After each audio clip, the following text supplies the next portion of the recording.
Sorry, I'm trying to cut these videos down to size to make them sendable, but they're saying that they're still too big. So I cut off a little bit on that one. I drove it home. I looked at the math, 1,200-ish miles. But I'll show this up for you again. I tried to send it, wasn't working. Again, starts right up. Everything seems fine. It is a little bit warmer now after idling for a while. I want to show you the backup camera because it is pretty nice. Put it in reverse. Really well behind us. And then I'll try and get out and show you like the interior.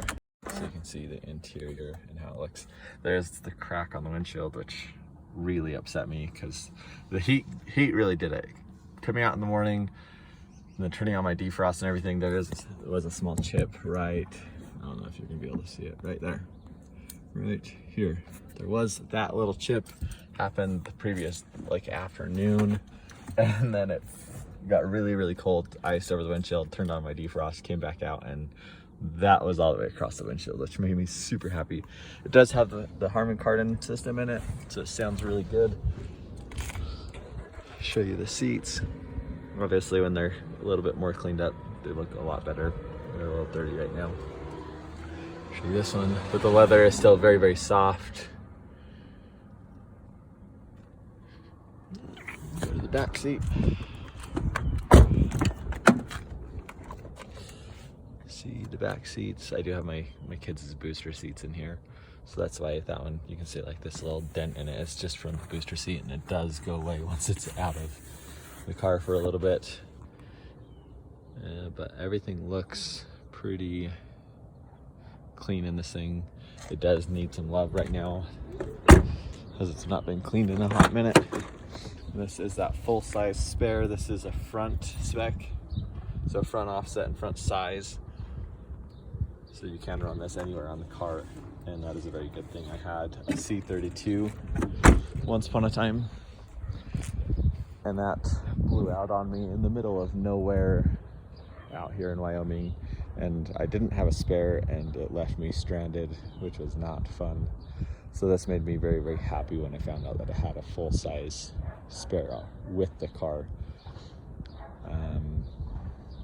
Oh, let me do a quick just engine shot so you can see that.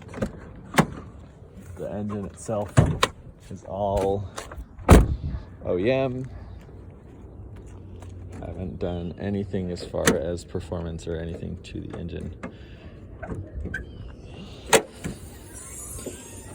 This is it. Oh, and this was missing. Apparently, it disappeared. The guy has had an extra set of wheel caps. That's the same that's on the wheels. He had an extra set of those, so he's like, well, I put it on here.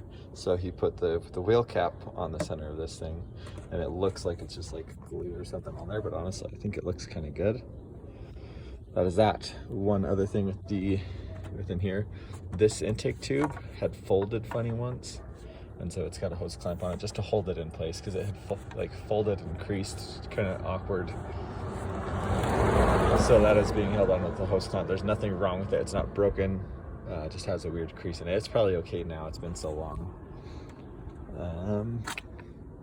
And the tabs for the Y pipe up here had broken off, so it kept lifting off. So it has this little silicone essentially coupler to keep the Y pipe onto the throttle body, so there is no gaps of unfiltered, unmetered air going into the throttle body. And then I believe I told you I do have drop-in filters in this, like K&N style. They're not K&N. I don't remember the exact brand. I believe I have a receipt for it in my book. If I don't, then I can find it. But I'll upload these up on YouTube and send you the link. And hopefully that will work better than this whole trying to email, because that's not working. Anyways, hope you enjoy the car. Let me know if you have any more questions.